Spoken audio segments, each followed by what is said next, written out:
My house is locked. For a week.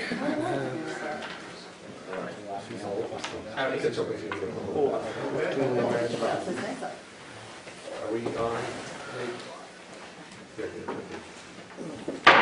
Good evening, everyone, and welcome to this meeting of the Melbourne City Council, officially called to order. And the first item on our agenda is to talk about agenda additions and agenda approval. There's one typo agenda item. Is you go to G4. It's actually resolution 11/17/2027B. So it's not much of a change in the agenda, but it's a clarification of a typo there. 2025. 25, I'm sorry, yeah. Okay. But it's D instead of A. So that's the only change in the agenda. With that noted amendment, I would move approval of the agenda. A second. We moved and seconded to approve the agenda with that slight adjustment. And any other comments? Otherwise, we're ready to vote on the agenda. All in favor of the motion, please say aye. Aye. And opposed? Motion carries. Next item on the agenda is communications. If you wish to address the council on a particular item that's on the agenda, just pay attention to it when it comes up, and you can address the council then. If you're here to address the council on other topics, now's the time to do that. And it's just a matter of coming up to the podium and hitting the dot, hitting the button, and introduce yourself and address. So, if you're, anybody else? Anybody want to come up, speak for public comment? Murphy, are you waiting until? Hearing. Okay. You want me to come up now? No. Let's do public hearings later. We'll get to it. Anybody else from the public here to speak to anything on the? Okay. Move on to the consent agenda. Got one item, and that's approving the minutes of the last meeting. And I would move approval of last November 3rd meeting minutes. Second. Craig and Mark. Moved and seconded to approve the consent agenda, one item. We're ready to vote on that. All in favor of the motion, please say aye. And opposed? Motion carries. First item, the next item on the public hearing is to consider a petition to create the City of Mount Vernon Emergency Medical Services District. This has been something that's been going on for a while with seeking signatures and so on. And here basically set a hearing date, but is there anyone that wants to speak to that at this point, staff or otherwise?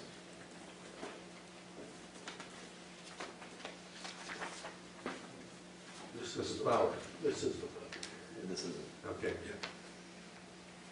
You want me to? We're officially open. There you go. Public hearing is officially open, yes. Now, folks, when you get older, you can't control your voice.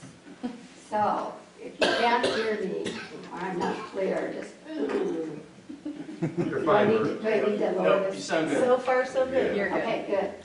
Well, the reason I'm here tonight is I really want to help our community to understand this emergency services designation. And some of you know that I'm a nurse, but I also am an old nurse. So the old nurse remembers when we didn't have ambulances. They were the funeral directors, that if you had an accident or something that needed a gurney, so the funeral director brought you to the emergency room.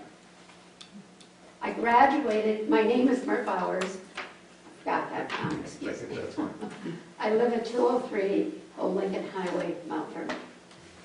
I've lived here all my life, except for the time when I was in college in Cedar Rapids. I attended nursing school. I graduated from Cole College. I'm a registered nurse. I started working in 1960 at St. Luke's Hospital, which is now Unity Point. My role as a new nurse was what they called a float nurse. In other words, I got to experience whoever was having a staffing problem. Well, there wasn't an ER at the time, so if somebody came to the ER, there was always a staffing problem. And guess who got called by the operator to go to the ER? It was me. Iowa does not designate EMS service. They do for fire workers, but certainly, and we understand that. We need our firefighters. But it is not designated for emergency services. In today's technology, the paramedic is very essential in our emergency services. We have an outstanding director for the Lisbon, Mount Vernon Emergency Services. All of you know Jake. Jake has been working his you-know-what off, getting 900 signatures and getting those signatures and getting those turned into Lynn County. But it's very, very important that we as a community understand when we vote to have an emergency service designation, we are saving their lives. Jake is literally, with his staff, saving people's lives. And let me give you some examples of that. In today's technology, when Jake goes to the scene, and he's got a, I don't know what you call that vehicle now, Jake. The black car? Yeah, yes. That gets there before the volunteers get to his. And I don't even know if the public is well aware of this. But they get to the scene right away. He is a paramedic trained. He has paramedic people on his service. So immediately they are in contact with the ER departments at the hospitals. That's a major, major resource. Because what Jake is doing is communicating to that doctor in that ER whatever is wrong with you as a person. Or even if you're in the home. Just think if you're in the home and Jake gets to you and you're having a major, major heart attack. This is what happens. Jake is in contact with that ER doctor right away. He probably has put the leads on your chest so they see what is happening to you. If you are having respiratory distress and need to have oxygen and the oxygen mask isn't going to work, Jake can intubate you and keep you with the oxygen. I'm sure, I don't know, can you do a ventilator these days with the ER? So that's even amazing. Also, the doctor is going to order some pain medications for you as a person. Hopefully that's going to calm your heart down. But the main thing he's doing also, he's communicating with that ER doctor. That ER doctor then knows that he has 20 minutes to get, when Jake arrives with that patient, to get that patient to the vascular lab. That's probably going to save your life because they're going to open that stent and put a stent in. They're going to open that artery and put a stent in. So that ER doctor is not only giving Jake some directions of what medications to use, maybe for the arrhythmia, what to do for the pain, and whatever Jake has questions about. But he is telling his staff at the emergency room, we need to get the cardiovascular people here. They have 20 minutes when Jake's there to get to the lab. So you see, here we have an example of how our lives are saved today. That didn't happen in 1960, folks. That didn't happen then. It actually didn't happen until the early 70s.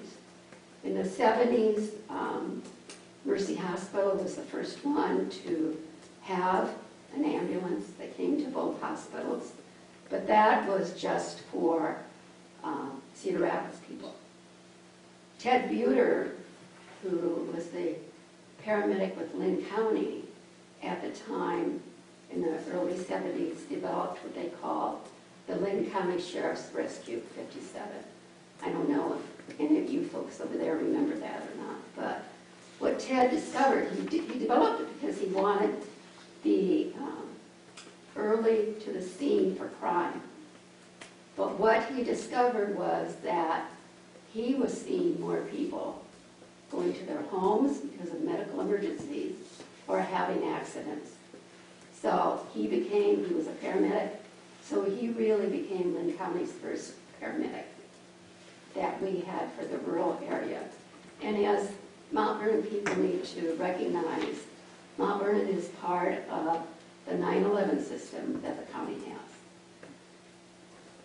Not only will this tax help Jake to buy equipment and have a full force of paramedics, but I understand from Jake that they need some new communications with their 9/11 system. So that again would help us in Mount Vernon with that and Lisbon. And again, remember, Jake is, in his leadership, has developed this. He's taken it to the supervisors. We will be in our community, in the Lisbon community, I believe the first in the county. Is that correct? Actually, there aren't that many in the state of Iowa. Can I see? Three, will be the third, yeah. 30. So it really is with Jake's leadership that we have this ability to do this. So I'm here really just to ask the community to be very, very much in favor of us continuing in our communities at just a top level paramedic service. Thank you. Thank you very much, Mrs. Bauer.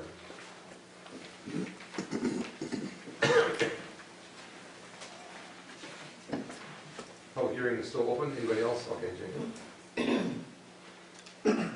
Jake Lindauer, Service Director for the Lisbon Mount Vernon Ambulance, 310 4th Avenue Northwest, Mount Vernon. I would like to first and foremost thank Ms. Bowers for her very kind words. I obviously couldn't do this without the support of our board, the support of the cities, as well as our amazing volunteers that we have right now. But what I do know is that the future for EMS is getting more and more challenging. We're continuing to see our cost increase exponentially, whereas insurance reimbursements are stagnant. This year, they're actually talking about giving us a 2% increase on our Medicare reimbursements, which is exciting for us. That's nowhere near the cost increase of our equipment. And what we're foreseeing in the future is going to be need for personnel. What we are trying to do is utilize Iowa Code 357, in this case 357G, to create a special taxing district within the city of Mount Vernon to fund and support EMS. And that doesn't only mean EMS for the ambulance service. We're also looking at how we can benefit fire departments and continue to have a strong system with EMS that we have in the community currently, being able to share training equipment with the fire departments as well as law enforcement if they're open to it, which we're hopeful. The more people we can have trained, the more people we can have ready to respond, the better and more resilient we will be as a community.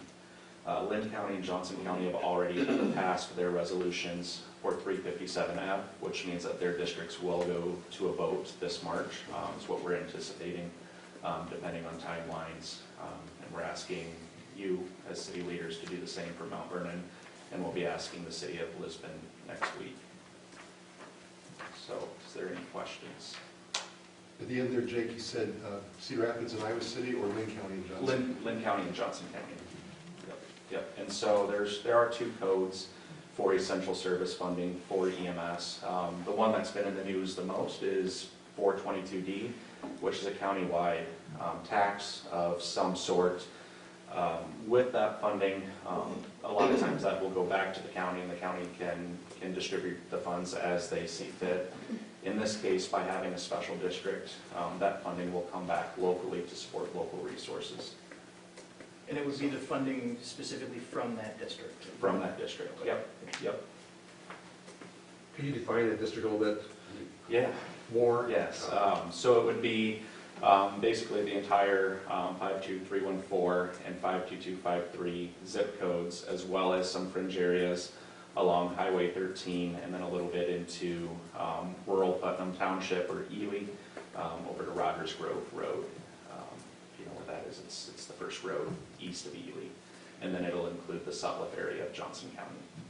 So we already received tax funding from Jones County, our Jones County district, through 422D. Their county has elected to allow those funds to come back to the individual services that provide services.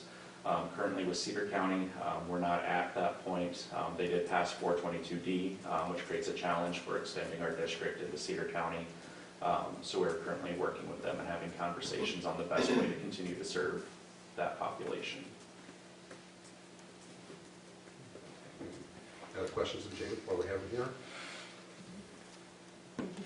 Thank you. Thank you very much. Thank you for your comments and for your service. Anybody else here desire to speak at a public hearing?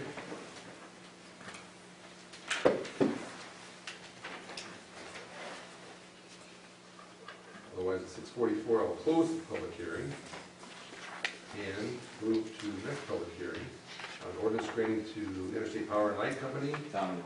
This proceeding G3. Okay. G3, thank you. Resolution 1117-2025C to create the City of Mount Vernon Emergency Medical Services District. Any other comments of staff, or Jake, while we have him here? Or So this resolution will establish a district. It will also appoint Snyder and Associates, which is a requirement under the code to establish basically the maps for the district. So all we're doing here is establishing the district and, Creating it, or basically hiring an engineering firm to create, and then I understand this goes to a vote of the public. Yeah. So what's happening tonight is with this resolution, you will create the district and allow for the engineering firm to basically plat it, make it official. It'll come back to you for a public hearing where people can have discussion on the boundaries. And then 60 days after the plat is approved, there will be the need for special elections. We're working with all of our stakeholders to try to sync that up for the special election date in March. The voters will get to come out. They will not only approve the district through approval of a levy, but they will also elect the trustees that day. And would that be the final step then? And that would be the final step. So this is the penultimate step right here. Yep. Yep, it sure is. any questions or comments? Or what is the will of the council on this resolution? I would move approval of resolution 11-17-2025C to create the City of Mount Vernon Emergency Medical Services District. Thank you, Paul. I'll second. Second by Stephanie. Move and second to move forward with the resolution to create the City of Mount Vernon Emergency Medical Services District as presented. We're ready to vote on it. This is a roll call vote. Marcia? Rose, yes. Engel, Yes. West, Yes. Andreessen, Yes. Turler. Yes. That resolution passes. Next, I'd like to open up the public hearing on ordinance granting to Interstate Power and Light Company and successors and assignments a non-exclusive 25-year franchise to acquire, construct, erect, maintain, operate an electric transmission system in the City of Mount Vernon, Iowa. We had a presentation last meeting about that, and I'd like to open up the public hearing with regard to this topic. Anybody here that would like to speak to that topic? So we're going to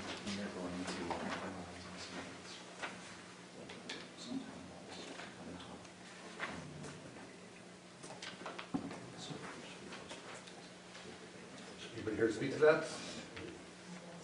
Otherwise, 6:47 will close that public hearing and move to F1, which is ordinance 1117-2025A. I'll let you read the rest of the verbiage there. But looking at the first reading, are there questions of staff about this? It's questions that weren't answered at the last session when we had the presenter here? Obviously, this was a generic document that they gave us.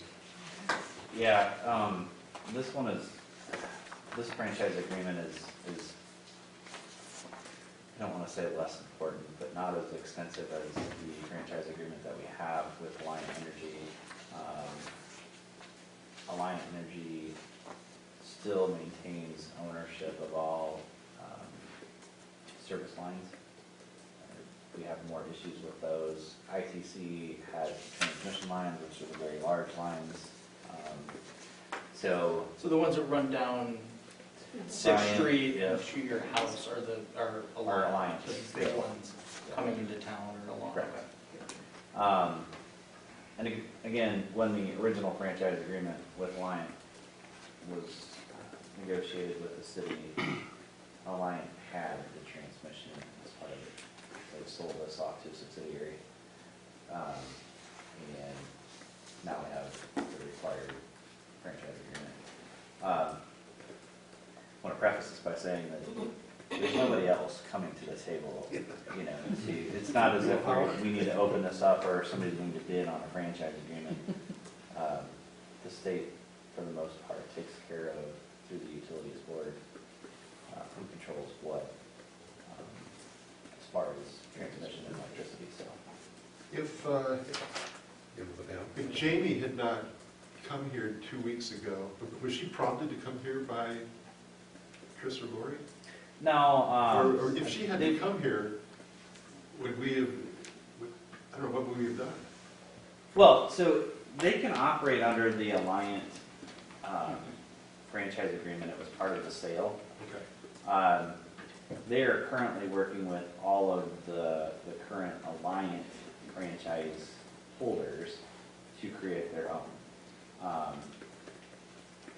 Every one of them is 25 years, so Alliance Gas and the electric utility franchise with the city is a 25-year franchise. So it gets renegotiated every 25 years. But they would have been able to operate under that just fine legally. But I can understand them wanting to get their name on the franchise and not necessarily be tied to an agreement they didn't negotiate. And if I remember our conversation with Jamie, this actually doesn't come, the 25-year agreement that we're operating under now doesn't actually come up for renewal until like 27, correct? I mean, this isn't like a tomorrow kind of thing. No, they don't have some. Ours is longer than that. Okay. I think the fact that they're just going around Yeah. and doing this right now, but if you can remember, we renegotiated our franchise agreement about 10 years ago, a little over 9.5 years ago, and that's because we introduced the franchise fee. So at that time, we renewed our franchise agreements with Alliant. So our time frame is even longer than the next 2 to 3 years, but a majority of them, what they're dealing with, have shorter time frames. So the timing of this, with Jamie coming forward to us 2 weeks ago, must be then behind the scenes at her operations, is just part of their long-term plan. Yes. Tour of the new place, basically. No, there's nothing that says that Lion makes it, it's not, but Lion can get sold, it's a company. So for ITC and their vision, it makes the most sense to get their own document. Yeah, and it restarts the 27th. Correct. So no lot of downside to this, No, any downside. it's really, it's one of those items that we can negotiate some language if we want to, but there's, like I said, there's nobody else lining up at a door to offer electric services to Mount Vernon. Other questions? The sought here is a motion to approve the first reading. Yeah. Is this a multi-reading situation or is, okay? Yeah, there's no, This is the first. there's no hurry, there's rush, Yeah. should go all through, yeah. Okay, with that being said, I would move approval of ordinance 11/17/2025A, approving the ITC franchise agreement. I would second it. Thank you, Stephen and Craig. Moving second to move forth 11/17/2025A. And if no other comments or questions, that's a roll call vote. Marcia? Turler, Yes. West? Yes. Engel? Yes. Andreessen? Yes. Rose? Yes. And that first reading has passed. We're now to resolutions for approval. First one is approving the annual renewal report for fiscal year 2025, annual urban renewal report. Comments from staff? This is just the annual report that we provide to the state, legislature tracks, where TIF revenues are being spent. This is a divisive issue at the state legislature year in, year out.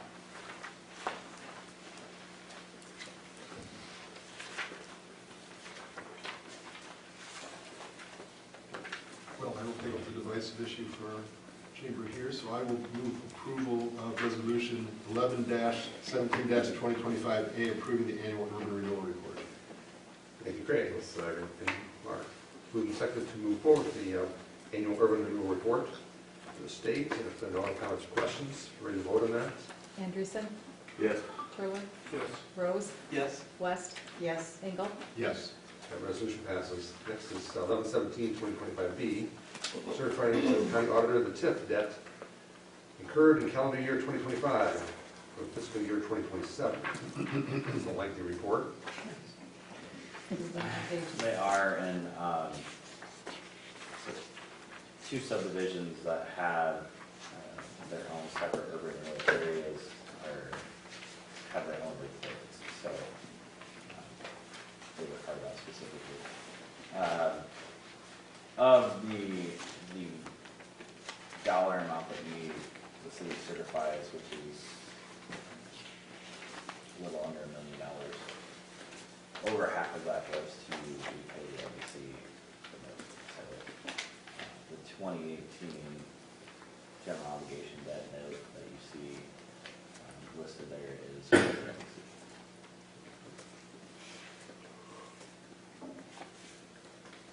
Was the city asked to submit some information about our TIF, what we were spending our TIF on to the League of Cities? Every year. Okay, so to the League of Cities, okay. This, like I said, I think it's like Social Security and Medicare, Medicaid at the federal level. TIF is talked about at the state level every year. There's always somebody that has a comment about it. It is our one economic development tool. We fight this battle annually. So the league is always looking for information to kind of back the positive use of tax increment financing in the city, by cities.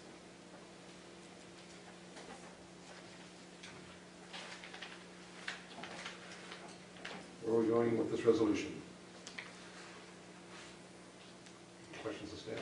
Yeah, as I say, that's put pressure on you, but if you don't approve at this meeting, we don't get to reclaim it for next fiscal year. In that case, I will move to approve Resolution 11-17-2025B, certifying to county auditor TIF debt incurred in calendar year 2025 for fiscal year 2027.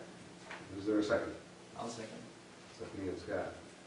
Moving second to move forward to 11/17/2025B. Assuming no other questions or comments, if we're ready to vote on that, Marcia. Engel, Yes. Rose, Yes. Turler, Yes. West, Yes. Anderson. Yes. That resolution passes. Next is G4, Resolution 11/17/2025D, approving the Iowa Department of Transportation pre-design agreement for primary road project, Iowa Highway 1. Staff is actually going to ask you to table this tonight. We just got an email today that said this isn't a pre-design agreement anymore, it's a pre-construction agreement, which is completely different when it comes to our agreements with the DOT. So as opposed to just giving them blanket approval, we'd ask that you table this until they get us the actual document and then we'll bring it. Then I would move to table resolution 11-17-2025D, Iowa DOT agreement. Second. Move second to table G4. And any other comments, any other explanation? I think we've probably got the explanation. So ready to vote on that one. The tabling, I think we still need to do a roll call vote. Turler, Yes. West, Yes. Engel, Yes. Anderson, Yes. Rose. Yes. And that resolution to table is passed. Moving to motions for approval. We got a claims list that was sent out this afternoon from Marcia. Any questions with it? Anything to pull off of it? I would move approval of the claims list as presented. Second. I'll take Paul on that one. Got Paul. Moving second to approve the claims list. And if we're ready to vote on that, all in favor of the motion, please say aye. Aye. Opposed? Motion carries. Next item is consideration and discussion of a training apparatus equipment for the fire department. Council action is needed. The purchase is $11,050. It's actually going to be paid for through the association funds, but the city purchases for tax purposes and then the association funds. So pass through. Yeah. So, I would move approval of the purchase of additional equipment thank for you. the training facility for $11,050. Thank you, Paul. I'll second. And Stephanie, moving second to move forward the fire department purchase. And this is just to be installed out at the public works. Yeah, there are various indoor contraptions that they can train. That's a door. Yeah. But I shouldn't be judging here. Moved and seconded to approve the training apparatus equipment for the fire department. And ready to vote on that, all in favor of the motion, please say aye. Aye. Opposed? Motion carries. Next item is a discussion and consideration of water bill adjustment due. Water meter change out. So the adjustment is $2,654.61. We had probably somewhere in the neighborhood of a half a dozen situations with meter change out where either an additional zero was added or some sort of read was lost in translation. This is one. We do extensive research on the scenario just to make sure it wasn't a leak. But in this case, I don't have a great explanation for you as to why it happened. I can just tell you that they did not use $2,600 worth of water. This is one, received another today. That one's a little bit smaller, just under $1,000. Same scenario. Remember that we switched from cubic feet to gallons at the same time we did the meter change. So all in all, a small percentage, but This is a single family? it is. Yeah, okay. Unless there's other questions or concerns, I would move approval of the water bill adjustment for the sports and troopers in the amount of $2,654.61. Second. Hughes, guys. Great. Moved and seconded to move forward with the water bill adjustment in this case. And if there are no other questions or comments, ready to vote on that, all in favor of the motion, please say aye. Opposed? I wish Mert were here for that. Yeah. Yeah, I was thinking the same thing. And then the motion carries, yes, the long institutional memory there. J4, discussion consideration of RC Tech quote for AV equipment, replacement of LVC. Council action is needed. Mr. Siders, do you have anything to add to this? No, I don't have anything to add. It's basically, we have a piece of proprietary equipment that we no longer can get parts for. So we are making a switch to something that we can actually operate in the future and purchase additional parts for. So it was a nice, beautiful thing in the beginning, but it's not functioning now. It controls our TVs in both our fitness studio and our community room. It's a panel, and then there's a jack on the floor you can plug an HDMI into, and the panel is, software is no longer available, and needs upgrades, and it does not function without that. We're not using the same company, I'm guessing. We are not using the same company, that's correct. RC Tech firm in Hiawatha. Pardon me? Is that RC Tech firm in Hiawatha? I don't know where they're based out of, but I know Based Mike out of Lisbon. Day is local. Oh, okay. Got it. Yeah, this one's. We've used Mike for several projects, I know city projects, and he's great. Pool and everything else. I would move approval of the RC Tech update for audiovisual equipment replacement in the amount of $4,758.16. Second? Craig and Stephanie, moved and seconded to move forward with RC Tech quote. And that's a voice vote, ready to vote on that, all in favor of the motion, please say aye. Aye. Opposed? Motion carries. Thank you.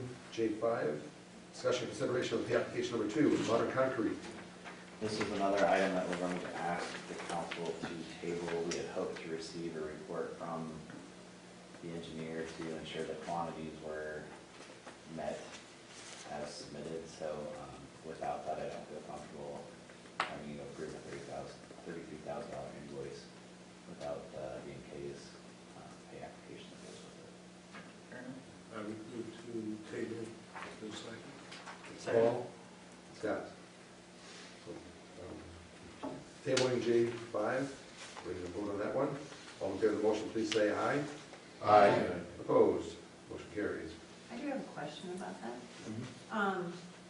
How does that work with the loan program? I mean, we're paying this, are the homeowners paying the city then? Correct. And then if they want to partake of the loan program, they're making arrangements with you? Yeah, I use the term loan loosely. Flex, yeah. It's an interest-free, basically repayment system, so not an assessment. It's more like a payment arrangement then? Pretty much. Okay. How many people have used that? I'm just curious. Quite a few, actually. Okay. Um, They are. Things They're you don't budget expensive, for but it necessarily. makes a big difference and it looks great. We allow residents to take up to, I believe, 3 years to repay their portion. Some are paying upfront, some joined the city's program just to get better pricing. Others have a lot of sidewalk that needed to be done, and the bill is quite extensive, so are taking full advantage of the 3 years. But it's not a monthly payment, I think it's like a biannual scenario, and they can pay it off early. There's no penalty, no interest, so. Glad to hear that, given the economy situation. Thank you. We move on to J6, discussion consideration of Martin Gardner invoice with regard to the CDBG Uptown Facade rehab project. Invoices in the amount of $8,281.85. I hear a lot of good things, a lot of enthusiasm with this project right now. Start date, any idea? Well, so this, if you remember, is to do all the legwork to apply for a grant through CDBG that would give these business owners the money. From a start date perspective, I think you're still at least a year and a half out. But we need to do these steps. Correct. In the interest of no stupid questions, I've been racking my brain. CDBG. Community Development Block Grant. Block grant, thank you, okay. I knew what 3 of those were. Could not get to Problem. B. I can just, all right. You can sleep well tonight. It was gonna bug me. Having said that, I would move approval of MGA invoice 2500388 in the amount of $8,281.85. You know, to be fair, when Lawyer first started, coming from the private sector over here, we had a conversation, and I think he used probably 3 or 4 acronyms in it, and the level of kind of blank that was just coming back and said, what did you say? So, I have no problem asking Me you, so either. I'm glad Me you too. do. Either. I'm like, I don't know what it means. We still need a second on this motion here. Thank you, Paul. Interesting story, though, but that's fine. We'll take that. Move to second, finally, that we're going to move forward with the Martin Gardner invoice here. get out of here. Any more background? No. Otherwise, if we're ready to vote on it, all in favor of the motion, please say aye. Aye. And opposed? Motion carries. Reports, police report. Anything to add? Nothing more that's on there except for that we were approved for a grant through the Department of Justice. Yes. It's a $200,000 grant. It's a very substantial grant. That's we're going to partner with the World Maker Resilience Institute. Molly Marty started that here in town. It's now gone nationwide, and we're essentially going to be assisting them with putting out mental health training to first responders throughout the state. So, yeah, it's going to be.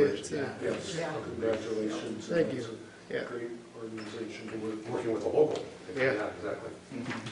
Has our Kenyan officer been introduced to the community? I don't know if he has officially yet. No.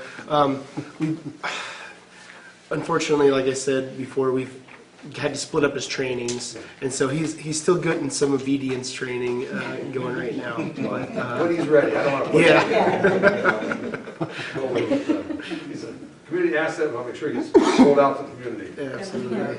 Yes. Public Works report. Anything from Ellen? Nice I bet you- pictures again. I bet your leaf pickup truck was really busy today. Well, It was so so- nice over the weekend. So I found out Friday afternoon or evening, that there's a 3-point hitch that actually hooks up to the normal green leaf rack that everybody sees, that we haven't had a problem with since we've been doing it, but it was apparently built a little bit too light, so it bent. the other pieces, the new piece is coming tomorrow, which is heavier.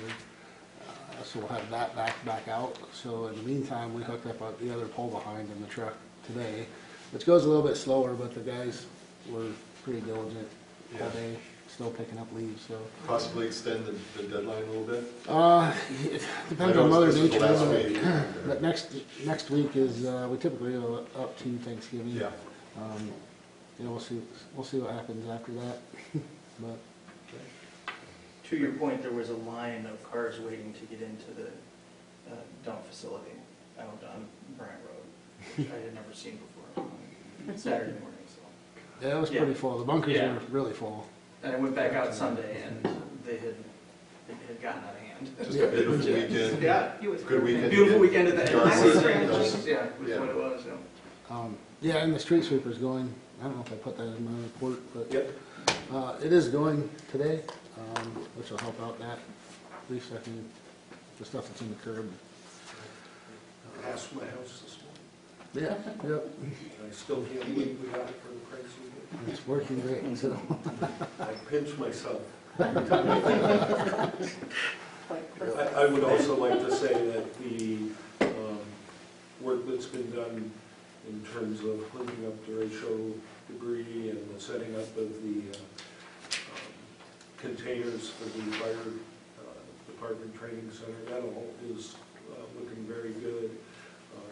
It seems like every time that I'm taking something out there, either glass or yard waste or whatever, I run into a community member and we say, this is so nice. Yeah.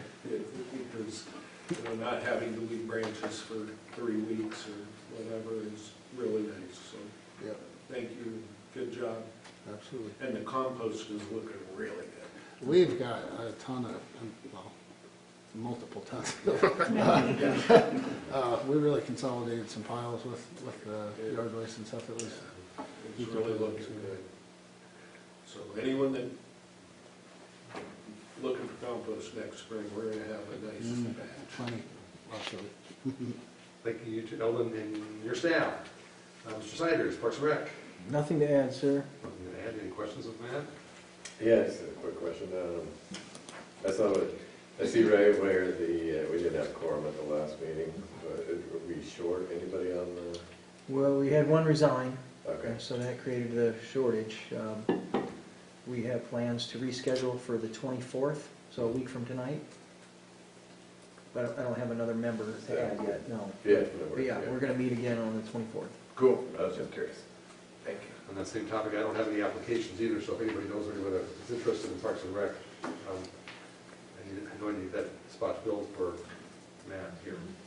Cole Library report, I think it's probably self-explanatory. Hopefully there's no questions for Grace. Corey Pond, plant litigation. Mrs. Bourne, I know you need to leave pretty soon, so leave whenever you have to, but